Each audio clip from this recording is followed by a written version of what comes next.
माता देखिए, आज हमने भिक्षा में क्या प्राप्त किया है। देखना क्या है, भिक्षा ही लाए होगे ना। माता श्री, आपको देखना चाहिए, आप चकित रह जाएंगी। आ रही हूँ भीम। शीघ्रता कीजिए माता। ऐसी भी क्या शीघ्रता, जो भी लाए हो तुम पांचों भाई सदा की भांति उसे आपस में बांट लो।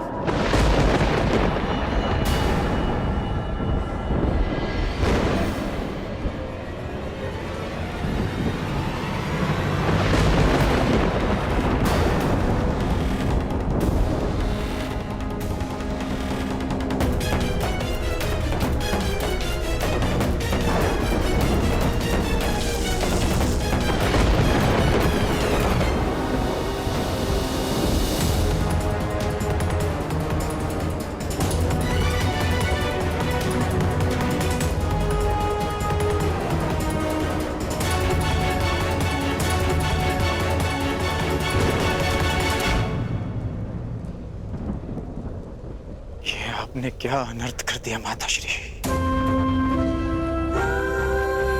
पुत्र, मैंने जो कहा भूलवश कहा।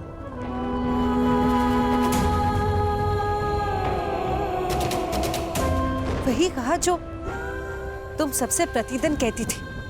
इसका अर्थ ये नहीं कि मेरी बात पाषाण की रेखा है। मैंने जो कहा उस बात का विस्मरण कर लो। जिस प्रकार हर एक कर्म का अपना एक फल होता है, उसी प्रकार मुख से निकले हर एक शब्द का प्रतिफल होता है। विशेषकर माता के शब्दों का। ये शब्द ही तो है जो कभी वरदान बन जाते हैं और कभी श्राप।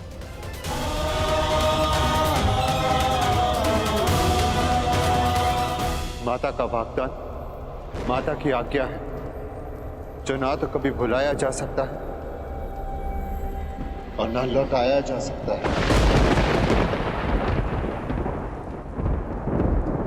परंतु भ्राताश्री, उन शब्दों का विस्मरण करना होगा।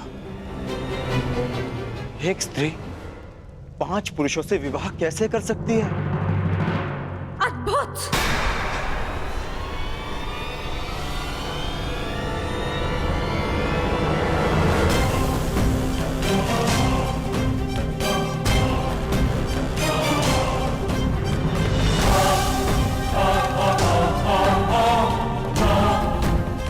मुझे लगा था कि ये 5 वीर माता के वचनों को हास समझकर टाल देंगे, परंतु उस बात पर हंसना तो दूर, एक मुस्कान तक नहीं है किसी के मुख पर।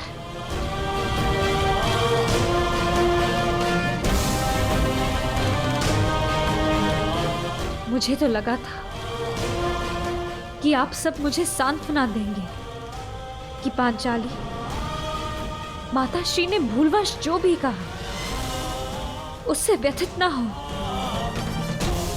परंतु आप सब ये मंत्रणा कर रहे थे कि 5 पुरुष एक स्त्री से कैसे विवाह करेंगे।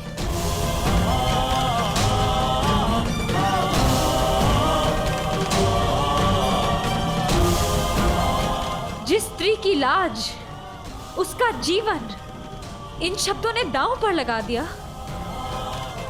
उसकी तनिक भी चिंता नहीं किसी को। स्त्री को भिक्षा की रोटी समझ लिया आप सबने।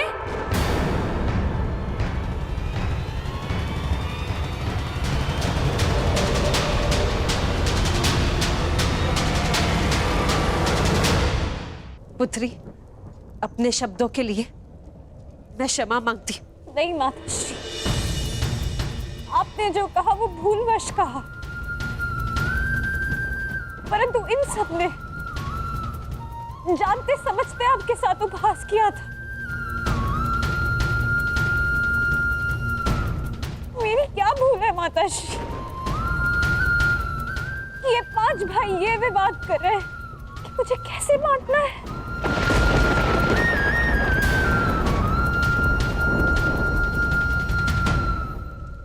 आपने मुझे स्वयंवर में वरा है आर्य अर्जुन।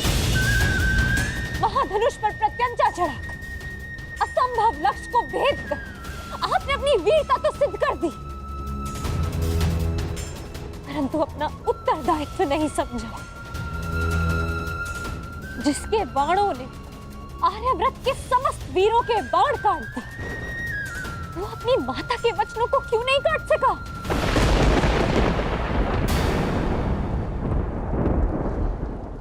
धर्मराज समझे जाने वाले प्रथम पांडव श्री माता के वचन झूठे सिद्ध। इस अधर्म की व्याख्या आप कर बैठे, परंतु एक स्त्री के मान की रक्षा का धर्म वो नहीं सूझा आपको।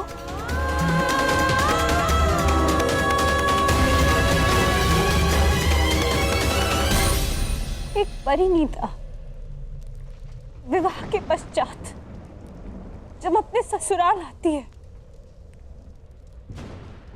तो उसकी केवल एक ही इच्छा होती है कि उसका नया परिवार उसके घर में उसका स्वागत करे।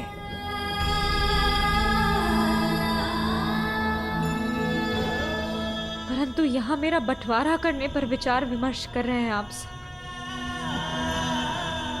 अपनी माता को चकित करने के प्रयास में।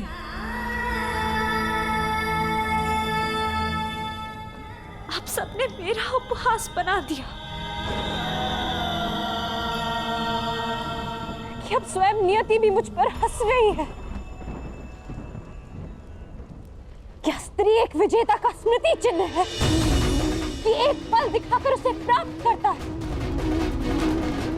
एक उसे बांटने को कहता है और फिर शेष उसे बांटने की विधि खोजने लगते हैं।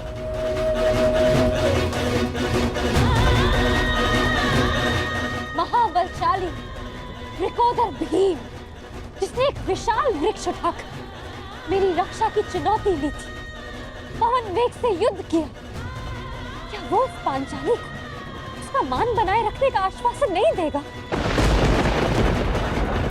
जो पांचाली नियति की आंधियों में उड़ी जा रही है,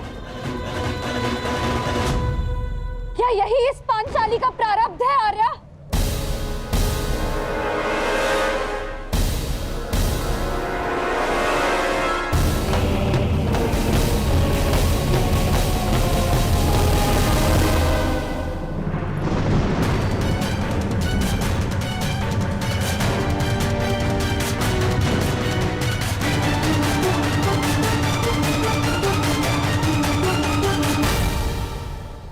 स्वागत है अंगराज कर्ण, स्वागत है। पांचाल से साथ ही निकले थे, यहाँ पहुंचने में बड़ा विलंब कर दिया आपने। मार्ग में कुछ अशुभ घटित हुआ था क्या? नहीं,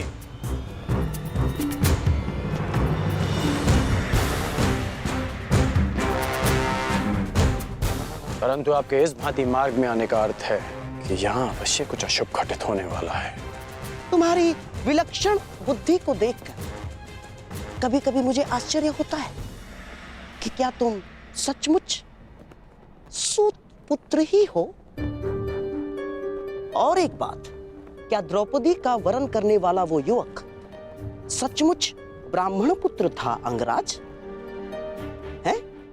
और प्रश्न तो ये भी उठता है कि अर्जुन जैसे महाधनुर्धर का सामना करने में सक्षम कर्ण ने उस ब्राह्मण से युद्ध क्यों नहीं किया?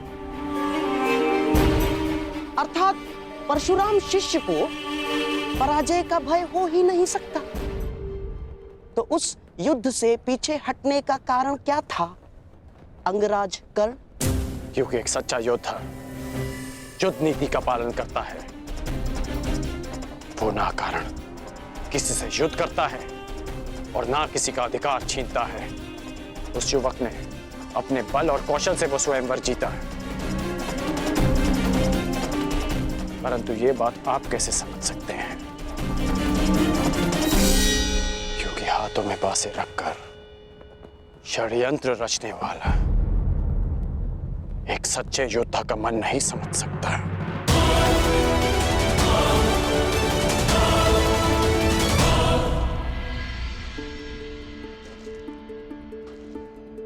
पांचाली,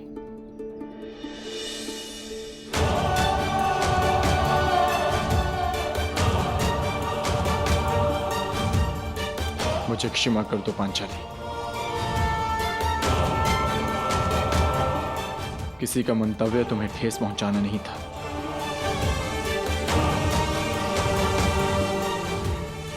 स्त्री का मान ओस की बूंद की भांति होता है आर्य। भूमि पर गिरी और अस्तित्व समाप्त। तुम्हारे अस्तित्व की रक्षा होगी पांचाली। हाँ देवी अग्निसेन, ये सत्य है कि माता के वचन झूठे नहीं हो सकते, परंतु ये भी सत्य है कि नियति को तुम्हारा उपहास नहीं करने दिया जाए। इसलिए दोनों ही नातों में संतुलन बनाए रखने के लिए हम सब ने एक निर्णय लिया। तुम्हारा विवाह अर्जुन से ही होगा, ताकि तुम्हारा मान बना रहे और माता के शब्द झूठे ना हो। इसलिए शेष 4 भाई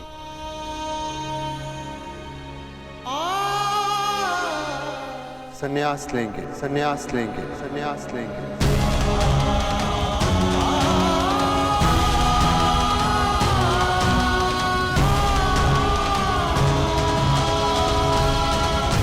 संन्यास लेंगे, संन्यास लेंगे, संन्यास लेंगे। आप 4 वीर संन्यास लेंगे और इतिहास सदैव द्रौपदी को धिक्कारेगा कि पांचाली ने गृह प्रवेश करते ही 5 भाइयों को बांट दी। मुझे समझ नहीं आता कि आप लोग कोई सीधा सा हल क्यों नहीं ढूंढ लेते। माता ने जो कुछ भी भूलवश कहा उसे भूल क्यों नहीं जाते आप लोग? ये संभव नहीं है देवी। माता के शब्दों को काट पाना हमारे वश में नहीं। माता के निवेदन पर भी यह संभव नहीं। माता के शब्दों का स्पष्ट अर्थ था कि हम 5 भाई तुमसे विवाह करें। बस!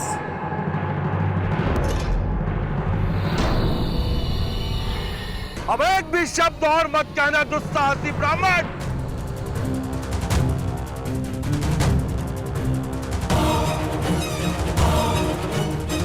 पांचाल नरेश द्रुपद की पुत्री का इतना बड़ा अपमान करने का दुस्साहस कैसे किया तुम सबने?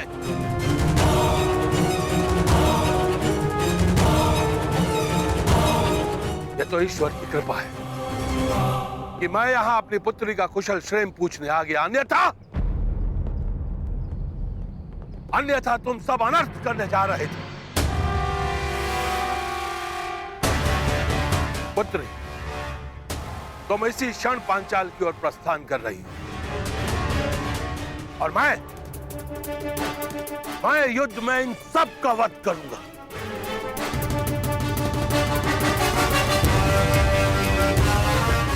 सर्वप्रथम तुम्हारा वध करूंगा।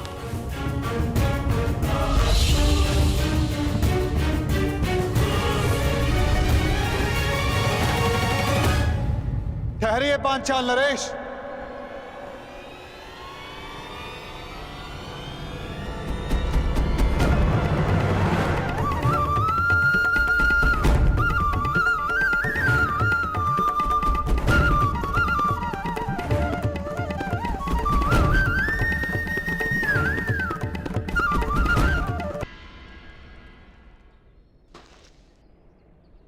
विवेक और धैर्य से काम लीजिए पांचाल नरेश। जिसकी पुत्री का मान और सम्मान दांव पर लगा हो, वो पिता धैर्य और विवेक से कैसे काम ले सकता है वसुदेव?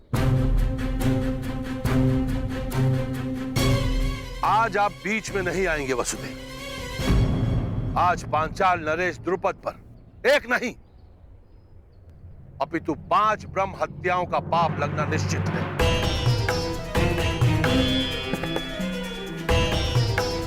ब्रह्म हत्या का पाप तो आपके भाग्य में है ही नहीं पांचाल नरेश, क्योंकि आपके समक्ष कुरु वंश के क्षत्रिय महायोद्धा खड़े हैं। अर्थात ये पांचाल नरेश, ये और कोई नहीं परंतु कुंती पुत्र पांडव है।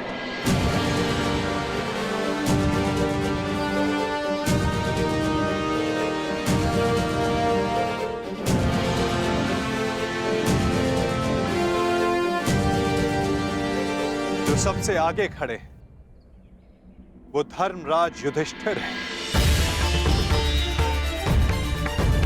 और जिसने खेल खेल में वृक्ष उठाकर स्वयंवर में विघ्न डालने वालों का संहार किया वो महाबली भीम है। और उनके दो सहायक नकुल और सहदेव।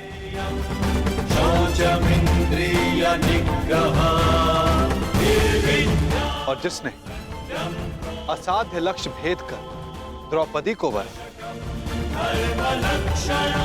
वो वही अर्जुन है पांचाल नरेश, जिसे दमाता के रूप में पाने की आपकी आकांक्षा थी।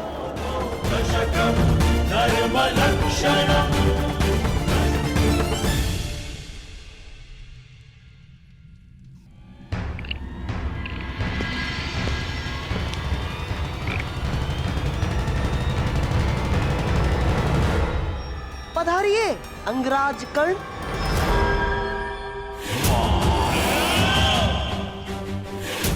मित्र, तुमने मुझे बुलाया? हाँ। यदि तुम भी यही पूछना चाहते हो कि मैंने उस ब्राह्मण युवक को जाने क्यों,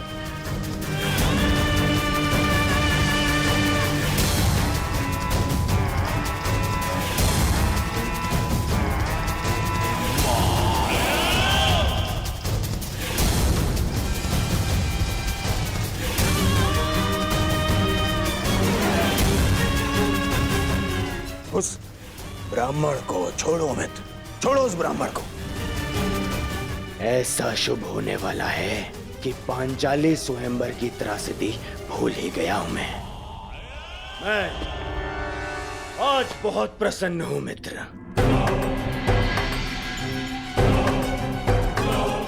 मेरा और तुम्हारा, हम दोनों का स्वप्न पूर्ण होने वाला है।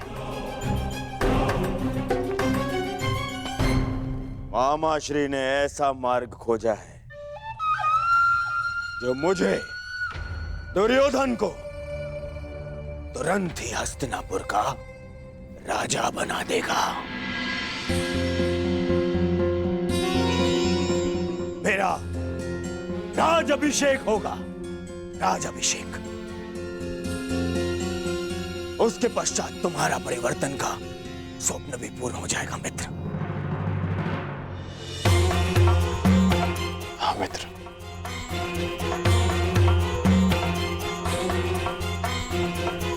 परंतु मैं तुम्हें कुछ बताना चाहता हूं कि मेरे होने वाले सम्राट, अपनी प्रसन्नता अपने मित्र के साथ बाद में बांटना है। पहले अपने पिताश्री से तो मिलकर आओ, वो तुम्हारी कब से प्रतीक्षा कर रहे हैं। मित्र, मैं अभी आता हूं।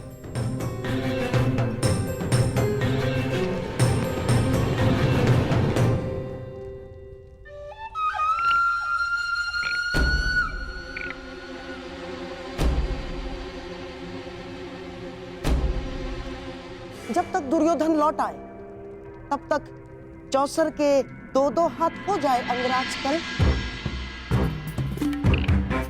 आप सदा अकेले खेलते हैं गांधार राज?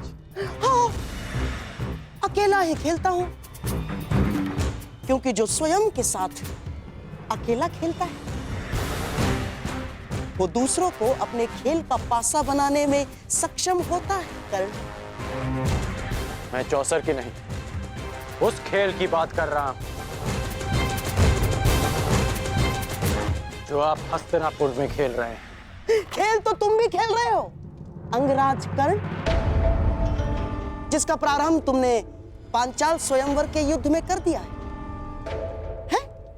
सत्य और निष्ठा से कोई भी मनुष्य अपने लक्ष्य तक नहीं पहुंच सकता कर्ण ना। और तुम ये मत भूलना कि तुम दुर्योधन की किसी भी परिस्थिति में साथ देने की प्रतिज्ञा से बंधे हुए हो कर्ण। क्या कहना चाहते हैं आप? यही कि तुम और मैं केवल हम दोनों ही जानते हैं कि पांडव अभी जीवित हैं।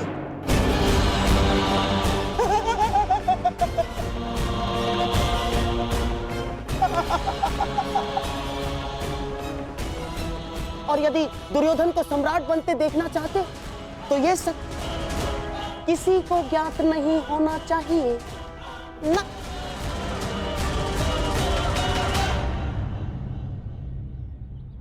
पांचाल नरेश पर ब्रह्म हत्या का दोष नहीं लगेगा, किंतु आप पांचों दोषी।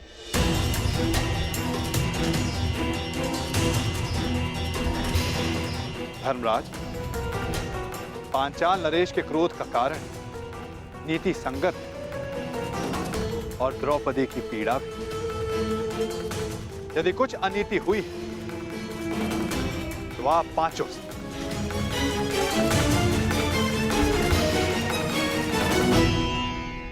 स्त्री कोई वस्तु नहीं जिसे बांट लिया जाए। वो जननी है, वो शक्ति है, वो एक कुल का सम्मान है जिसे बांटा नहीं जा सकता। सर्वप्रथम द्रौपदी को भिक्षा बताना सर्वथा अनुचित था।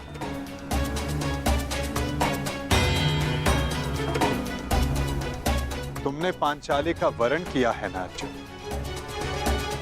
वो कोई भिक्षा नहीं है।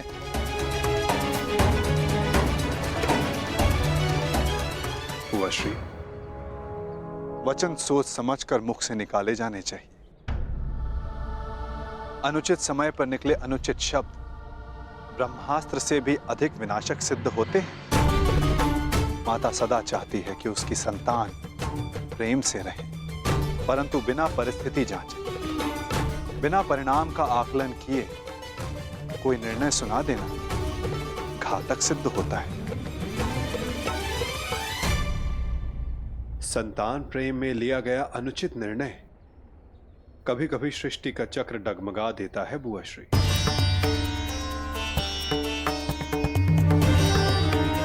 पांडवों से भूल हुई है माना, देवी कुंती से भूलवश वाकदान हुआ है यह भी माना, परंतु वसुदेव, इसमें मेरी पुत्री का क्या दोष? मेरी पुत्री के भविष्य का क्या होगा? ये निर्णय तो स्वयं पांचाली ही ले सकती है। पांचाल नरेश, चूंकि एक स्त्री से उसके भविष्य का, उसका दाम्पत्य चुनने का अधिकार उससे कोई नहीं ले सकता।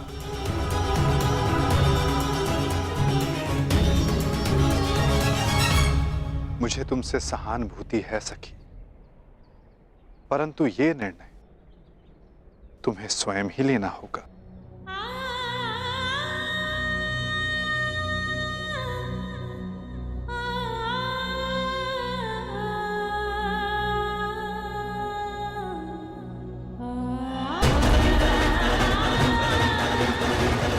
पांचाली,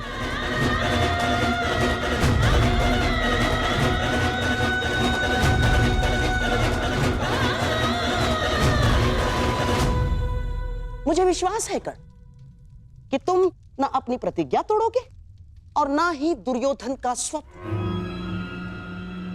पूर्ण विश्वास। तुम कुछ कह रहे थे योद्धा की रणनीति के विषय में। एक सच्चा योद्धा युद्ध नीति का पालन करता है। वो ना कारण किसी से युद्ध करता है और ना किसी का अधिकार छीनता है। परंतु ये बात आप कैसे समझ सकते हैं? क्योंकि हाथों में बांसें रखकर षड्यंत्र रचने वाला एक सच्चे योद्धा का मन नहीं समझ सकता। अब मेरी सुनो, राजनीति में सच्चा योद्धा वही है, केवल वही है जो विजयी होना जानता है। वो चाहे धनुष बाण से हो, शस्त्रों के संधान से हो, या चाहे मनुष्य की बुद्धि से हो। तो शकुनी को दुर्बल योद्धा समझने की भूल कभी मत कर बैठना अंगराज कर्ण। सीधे पांव पारा।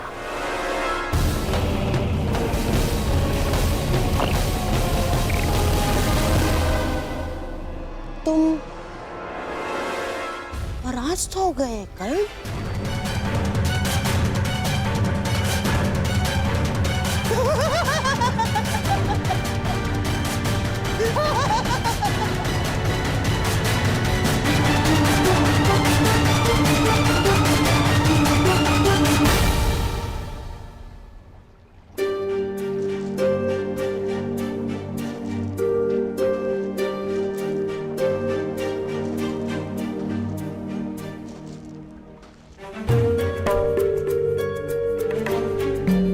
सखी,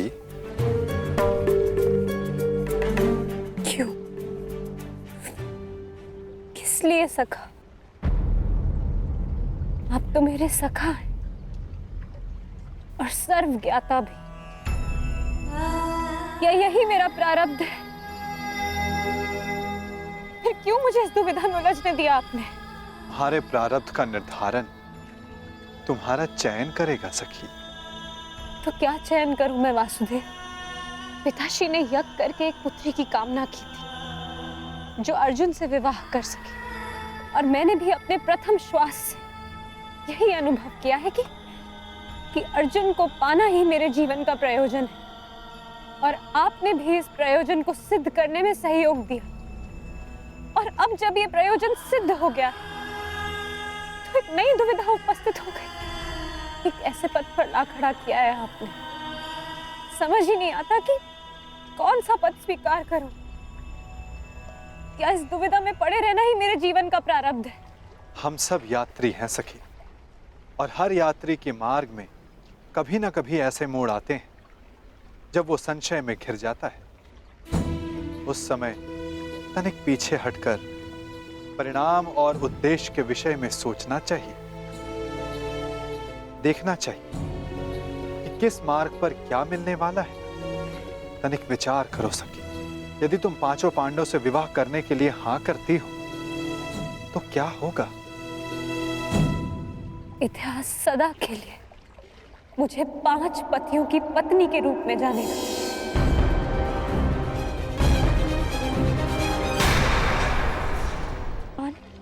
और उपहास का पर्याय बन जाएगा मेरा जीवन। और यदि तुमने केवल अर्जुन से विवाह किया तो शेष 4 संन्यास ले लेंगे और संसार कहेगा कि कुल वधू ने गृह में प्रवेश करते ही कुल को बांट दिया और ये विवाह ही अस्वीकार कर दिया। तो जीवन भर के लिए पिताश्री की दृष्टि झुक जाएगी, उनके मस्तक पर एक कलंक लग जाएगा। प्रत्येक स्थिति में द्रौपदी पर कलंक लगना निश्चित है। क्या करूं मैं?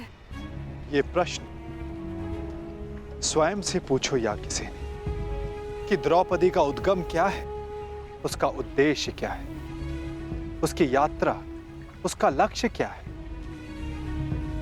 अपने आसपास देखो सखी, इस महासागर को देखो, इन मेघों को देखो, इन वृक्षों को देखो। उत्तर मिलेगा सखी।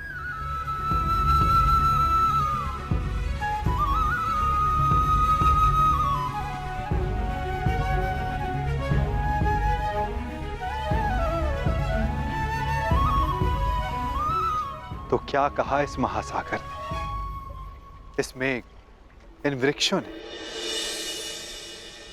यही कि यदि उद्देश्य से हट जाए तो उद्गम भी लांछित होता है।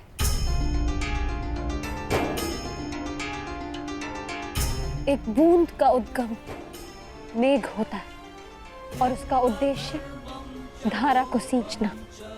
यदि वो इसे अस्वीकार कर दे तो मेघ लांछित होगा। नदी का उद्गम पर्वत है, यदि वो सागर में मिलना अस्वीकार कर दे तो पर्वत लांछित होता है। यदि मैंने ये विवाह स्वीकार किया तो कलंक केवल मुझ पर लगेगा। यदि मैंने ये विवाह अस्वीकार किया तो मेरा उद्गम और उद्देश्य दोनों पर कलंक लगेगा। तो क्या चुना तुमने सखी? यही कि यदि मेरा जन्म इतिहास की धारा को बदलने के लिए हुआ